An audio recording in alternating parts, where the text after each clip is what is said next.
This is The Extra Point, an Arizona's Family Originals podcast, sponsored by your Phoenix Suns. It's football season and Cardinal camp is in full swing, and Arizona's Family is your home for the Cardinals in 2024. All three preseason games will be on Arizona's Family with Dave Pasch and Wolfley on the call.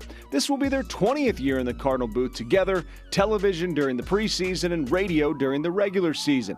These two put in countless hours to try to make the perfect point at the perfect time. Wolf, the former Cardinals special teams ace, brings his wild man perspective that still wants to put on his helmet despite retiring from the NFL almost 30 years ago. And Pasch has a seasoned eye and a network voice as he usually arrives in the broadcast booth after calling a big-time college game on Saturdays. These two also know how to have fun, and it's usually at each other's expense. That's where we begin our conversation on the Extra Point Podcast. Does football keep you young? It keeps Wolf young because all I hear week in, week out is how physical the Cardinals are now, and this wasn't here in the previous regime, and how great it is, and football's back, and it's, again, for the fan, it's great, but when you're around him 24/7, it gets old after a while, because I know what's coming. I can predict what's coming out of his mouth. It's bad. It's amazing. How many years now? This is 20? It's 20 for the two of us together, which is a lifetime. Yes. But 23 for you, right? 23 total, yes. It is pretty incredible because I do know what he's going to say, right? Does football keep you young? Mark, I have no idea if it keeps you young, but I guarantee I want to go out there and stick the mouth guard in and hammer somebody. I mean, I'd love to still be able to do that. The only problem is my hamstring would fly out my armpit. That would be the problem. But he does not fear contact even at age, I won't say it on air. He does not fear contact because 61. I think you actually would want to go out there so you could get bloodied up. There's something about you that would want to take a shot to the face, have your face mask break, have some blood trickling down your face. You would enjoy that. There is a little bit of that. That is true. There's no doubt about that. I mean, a little bit? Well, hold on. Honestly, I loved it. I was going to do this later, but I think it's time to do this now. Yeah. So if you could, hopefully this will play. We have some Wolf highlights here. This is from the. We can turn this down a little bit, but talking to Bill Cowher. Did you ever hit Bill Cowher, by the way? I don't what do you think I ever when you hit see Bill. young Wolf there, ready to hit somebody? Look at this! Oh! Get off me! Did you see that? The little dip and rip. There's more. Is that Gary Hogaboom throwing you the ball? It was Gary Hogaboom, as a matter of fact. Hoagie was awesome. Look at the flat back right there. Oh, that's right, little ISO. Stick it in your face. If you fast forward it a little bit, there's more from training camp. Tell me your impression of Wolf here. I mean, I've seen the highlights. There aren't many, and they're hard to find. So I've seen them over and over again, including the catch that you guys showed there. What you don't see is him getting hit low. You know he probably got upended. It's just that's been edited out by somebody somewhere that has access to this video. It is interesting that about this time of year, though, it all starts to leak out as if somebody wants it out there. For me, honestly, it's so funny. Getting the ball, like catching the ball or running the ball, I was terrified. Absolutely terrified. You tell me to run down the field as fast as you humanly can and run into a man the size of Saturn's third moon, boom! I wasn't terrified at all. I had no fear whatsoever. I knew God had me in his hand, David. Had me in his hand. Hey, what do I have to fear? Go down the field to hammer somebody. That was great. I was afraid of dropping a ball, fumbling the ball. I didn't like running the ball. It changed the mentality. So, for me, man, football was all about blocking and tackling, period. Take me back to your first conversation when you met. How did that go? Well, I remember I got hired in 2002, and they had not decided on who the analyst was going to be, although the incumbent, John Missler, was the leading candidate. So they had me do a mock game with 10 different analysts, and Wolf was one of them. Let's just say Wolf stood out. And I thought, even though John was great, and I worked with John for a couple more years after that, had a feeling that at some point Wolf was going to be in that chair. because, again, he was different. He stood out, intelligent, knew the game, but obviously the personality is what was most attractive to the viewer and the audience, and that's what it is today. Can I tell you, this is a great lesson to anybody that is watching right now, okay? I'm just saying. When I did that trial run with David, I walked out of there and I went home and I told my wife, it's in the bag. I thought I killed it with David. I thought it went really, really well. It's in the bag. No, it was not in the bag, and rightfully so. John Missler, 3 more years, I believe he actually did with you at that, and he deserved to do 3 more years. That's right. The world was not ready at that point for Ron Wolfley. It was in 2005. It was the best thing that actually happened to me. I got 3 years of being a coach at Phoenix College, and it really helped me because I was working with Tom Bresnahan, who used to be the offensive coordinator for the Buffalo Bills in K-Gun, if you can imagine that. Oh, so wow. we were greasing it up all day, every day. That actually helped me as a broadcaster. What is it like coming to work? What's the preparation like? What are the texts like during the week? And how do you sort of prepare to basically walk in here and almost kind of play your own type of game on Sundays? Well, the texts are one-sided. He does not respond.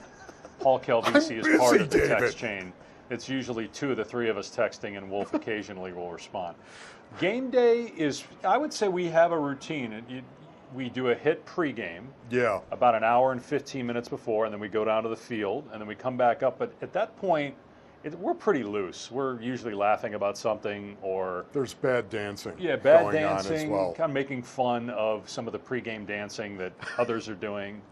That's and bad. I mean, there was one time we were in Seattle, this is a while ago, and the great Dick Stockton was coming into the booth to say hello, and I was in a 3-point stance, and I had pinned Wolf up against the wall, and Dick Stockton walks in right at this moment, and he's shocked to see what's going on.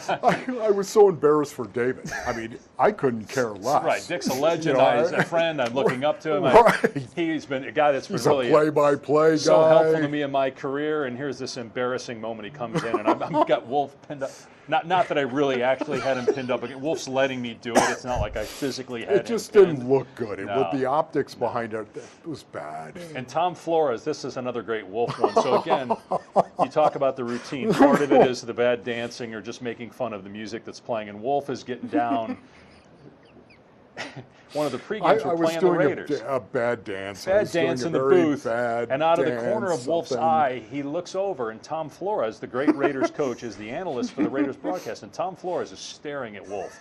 And as soon as Wolf looks over, Flores realizes he's been busted, and he turns the other way, acting as if you didn't realize he had busted you. The best part about that story, David, was it was just his eyes. when he was looking at me and he saw that I see, he went. That's what he did. He just looked away. He didn't even move his head. He just looked away. I mean, it was weird, Tom. Now we just we do take it seriously though. Once we get settled, it's time to go on the air. We take it seriously, but you got to have fun doing this. You go through great seasons. We had even the Super Bowl year. We had fun, but also when things weren't going well, just you're in week 14 through 17 and things aren't going great. You still got to have fun and keep it entertaining for the fans. Do you have a favorite Wolfism? My favorite Wolfleyism is still at the line of scrimmage when he says, "This is where the fur flies," because it's a great word picture. You can see it. You see like a cartoon with, 2 cats going at it and fur going everywhere. We used to have 2 cats or dogs, that would, of course. No, but we had 2 prefer cats dogs. that would fight, and the 2 cats that fought, when the fight was over, there's fur everywhere, and so that was the picture True. in my head when you would say, "This is where the fur flies." It's a great Wolfleyism. It's kind of like with David too. He's so good at what he does. Do not let that go to your head. Okay, I'm just telling you right now. But he is. He's so good at what he does. I do not want to step on him ever. I try really, really hard not to step on him ever because he is so good at what he does. Well, as Yoda said, "No try, there's only do." So trying does not work for you. You need to do. No, so I do a better job. But again, David, I'll take the pin out and bust that balloon.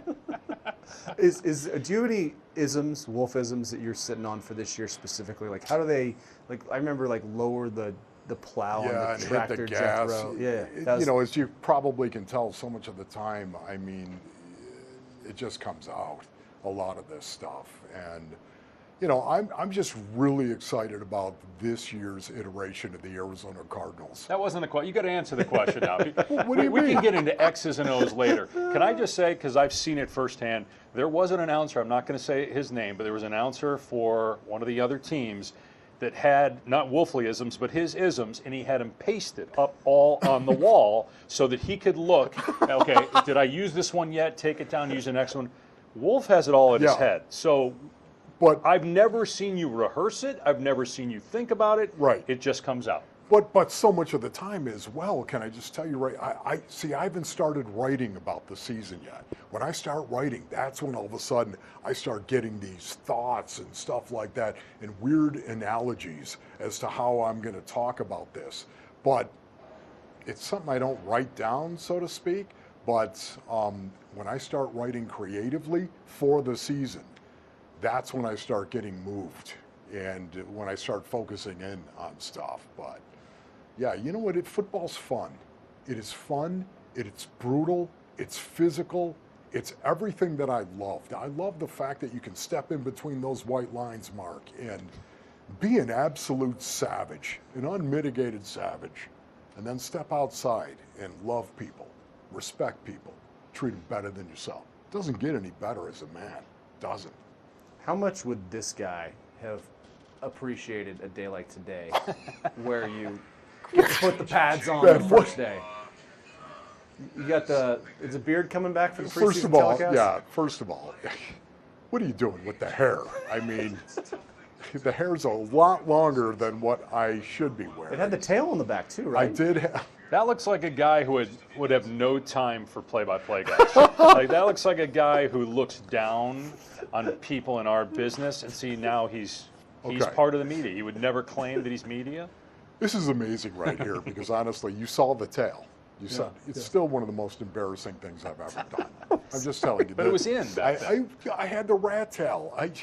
And you know what? I blame my Polynesian brothers who braided it for me. They were the ones who wanted me to grow it. I was like, this is the great. I loved it, man. I had Nico Noga, Falanico Noga. This guy had such a huge impact on me. He was a mentor for me. Taught me so much about special teams and everything I know. So I grew the rat tail because of Nico, and he braided it for me. It was pretty cool. Do you have video of me with actual hair? We do, yes. Okay, because Wolf does know me when I had a full head of hair. That was real. So, I mean, you look different there, but it's still you. Like, your hair is, there are people that say I look completely different than when I started. Well, doing David, this. That'll do it. Hair and no hair. We have an interview with you the first day you started at Flagstaff for training camp. My goodness. On Good Morning Arizona. Full head of hair, I'll bet. Bring it full circle. We are doing a kind of a schedule preview show, so if you don't mind, just wanted to kind of get your thoughts on the schedule. I mean, in Rushford, New York, it's going to be a party out there, okay? It's homecoming for you. That it basically is. Going back home, of course, Buffalo, New York. Orchard Park is a suburb. That's where the stadium actually is, in Orchard Park, New York. And born and raised there, of course. So going back, that's going to be really, really cool right there, just to be around the area. But I stay with my mom out in Rushford, New York. Population 1,100 people. Does Dave it's stay a there farm too? Community. No, Dave. Who knows where I'll be coming from or when I'll get there. But my first NFL experience was doing the preseason games for the Bills back in 2001. Greg Williams was the head coach. So I was doing the Syracuse stuff at the time and went to school there. So Buffalo has a special place in my heart, not certainly to the degree that it does for Wolf. But there's they're great fans. It's a great place. The only times, though, I feel like we've done a game when we've been back there, I think it's been twice, the weather's been bad. The fact we're getting there week one when the weather's nice, it won't feel like Buffalo. But Josh Allen, it's a big year for Josh Allen. He can't lose week one at home. It feels like there's as much pressure on him as any quarterback right now in football. And so, obviously, it's a big game for them because I think there are a lot of people questioning whether they're now on the downside of what many thought was going to be a nice run for them. So when exactly is the bye, David? When is the bye right here? When you'll be going to Cabo, right? I There'll be no Cabo at some point. Oh, mid-November. But mid-November. You mentioned the other quarterbacks. I think Tua, got the contract. Is he ready to be that guy? Is Aaron Rodgers going to be healthy when the Cardinals play the Jets? And the NFC North? Yeah, when you also got Drake May. The Patriots, they come here later. Could they be ready to? I did several North Carolina games and met with Drake May a couple times, and I thought Drake May would be the best quarterback in this draft class. Interesting. I did. Now, it's hard to say today just based on, I think a lot of people thought he would really challenge Caleb Williams to go first, and then he was not one of the first two guys, so we'll see. Obviously, that's an organization that doesn't have Bill Belichick anymore, but it's still the Patriots, so he's probably in a good spot. Doesn't have to play right away. Maybe he will, but I still feel pretty good that he's going to be a successful player in the NFL. David, are we going to New Orleans? We're playing them in the preseason. That's right, in the preseason. That's problematic right there. Love Cajun food, of course. Are we going to Miami? We are. We terrible are going booth. to Miami. Terrible booth in Miami. Terrible. That's why I was bringing up worst. Tua Tagovailoa. Okay, exactly. And when that's going to be? It's mid-October, I think. Mid-October. It's still going to be warm, right? Yeah. Where are your favorite places to go? Is Lambeau? Is that sort of New Orleans? New Orleans. Cajun food. Come on, bring it on, bro. Wolf probably should be in trouble with the Green Bay police because he once ripped grass out of the ground at Lambeau when we were down in the field and stuck it in his pocket. Yeah. I just walked around with it just so I could feel it. It was kind of cool. There is something special about doing a game at Lambeau Field. Yeah. Again, you're driving through the neighborhood from the hotel. It's like house, house, house, house, Lambeau. It's just, it's such a cool environment. You never see it. Even in a lot of college stadiums, you don't see like that residential, and then all of a sudden there's, this grand stage like Lambeau.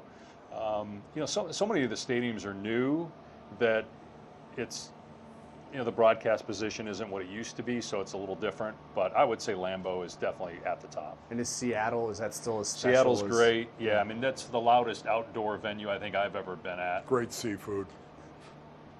Notice how Wolf focuses on the pregame meal right now. I'm focusing on the professional aspect of this, and Wolf goes directly to seafood the night before. Awesome. San Francisco food versus Seattle food. How does that? Who wins there? Man, it depends where you're going, of course.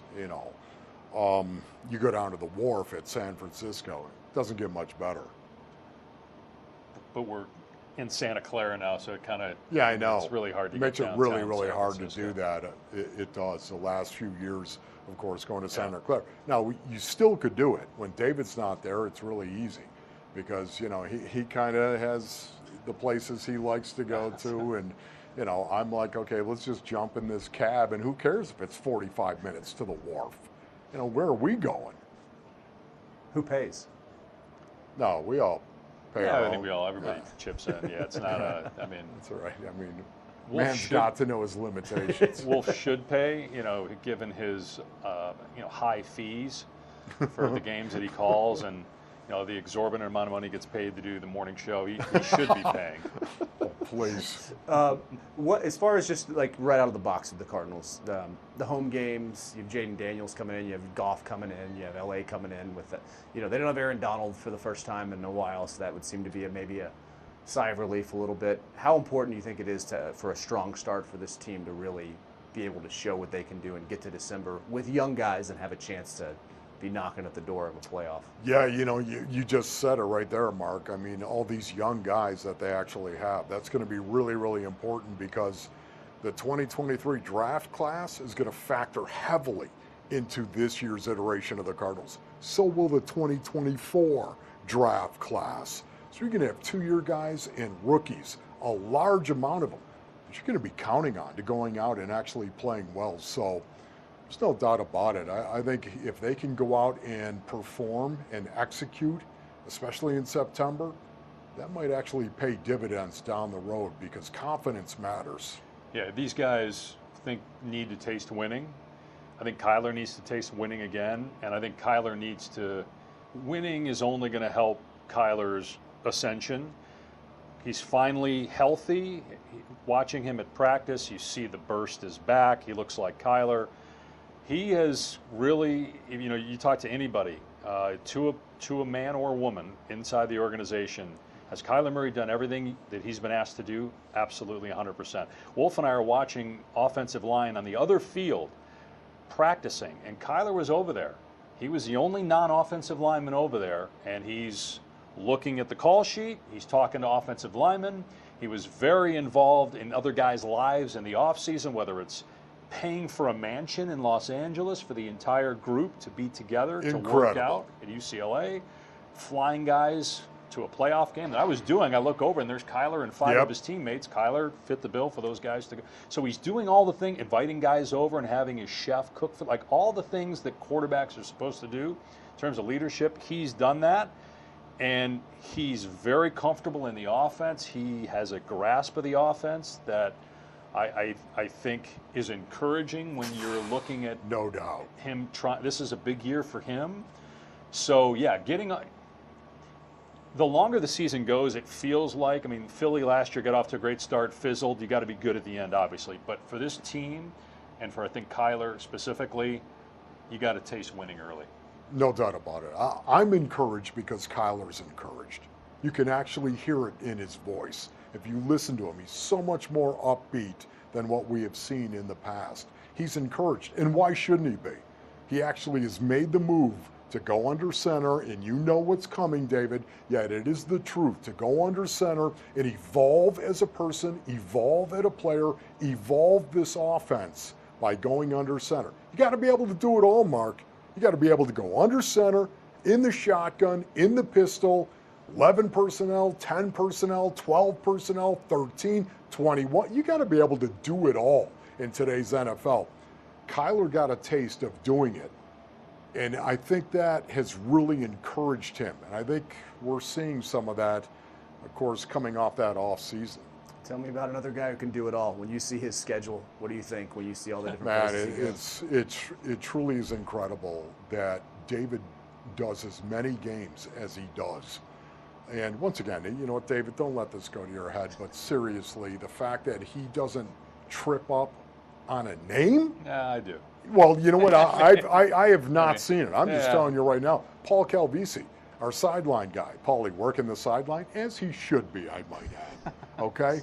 Working the sideline, he says the exact same thing. The fact that David's doing all these college games, he's doing NBA games, he's doing NFL games. The fact he doesn't mess up, it's pretty big. I mess up plenty. Yeah, really? But so do you. Hence that last answer, which would have, if this was a live game, it'd be 4th down now, and you still would have been talking. All right, last one from me, and I just need to pull it up real quick because it's Jim Omahundro has this on his Twitter, and it's really fun to listen to. It is when the two of you got to call that the Cardinals were going to the Super Bowl. Oh boy, yeah, I've heard it so many times. It's one of those when you keep hearing it, it's like, did I really say that? Did I really sound like that? The only thing good about it is, other than the Cardinals winning, is the fact that I had a full head of hair. Jim Omahundro does have the camera, and he pans around, and you see Wolf. I don't know, Wolf, if you had a big meal the night before. There it is. You pan around. Oh, yeah, the cheeks were a little full right there. A double XL pullover there. That was. I will say, after that, I remember that two things about the Super Bowl that stand out the most. The first is sitting, you, me, and Mr. Bidwell. We are sitting there with Mr. B having pregame meal at the hotel, and Mr. B is telling all these stories, and we're like, we're going to be late for the bus. They're like, they're not leaving without him. So we stayed there. I think the bus waited for us. And then when we got on the bus, you and I are sitting behind Kurt Warner. And we're kind of looking at each other like, what's going on? He's been through this. What's going on in his brain? And then obviously he played lights out. It was really cool just to kind of the peripheral part of that experience. And I remember you and I saying, we got to drink all this in because you just don't know if you're ever going to get to experience it again. Yeah, just going back to the call, I have to tell you, that was unbelievable. People use the word surreal. I think it's overused. yet it might be the only word that really applies to what happened there. Just the fact that the realization the Arizona Cardinals were going to the Super Bowl. Remember, that's when, obviously Super Bowl 43 was going to be against the Steelers. Craig, my older brother Craig, is actually their radio analyst. So it was all of this crashing down that they actually had done it. Won the game, the NFC Championship, and going to go ahead and play the Pittsburgh Steelers in the Super Bowl. That was unbelievable. It's hard to believe that it's been 16 years, but I can recall when the Giants lost at home and you knew the Cardinals were going to host Philly. And it felt like from the moment that happened throughout the week, being here pregame, you and I went out on the great lawn with Michael Bidwill, and we talked to the fans. Like, the Cardinals were not losing that day. It felt like that all week. Like, the Cardinals are going to win this game. They got Kurt Warner. They're going to win this game. Gray beard. And that was, we've seen some incredible playoff games. The 2 Packer home games are as good as it gets in terms of NFL playoff games. And the Philly game, obviously, the NFC Championship game, and just watching the celebration on the field and how loud it was in the stadium that day, unforgettable. Especially what they did on that last play, the fact that it was cover 0. They brought everybody. They literally said, we are going to try to win this game and end it right here.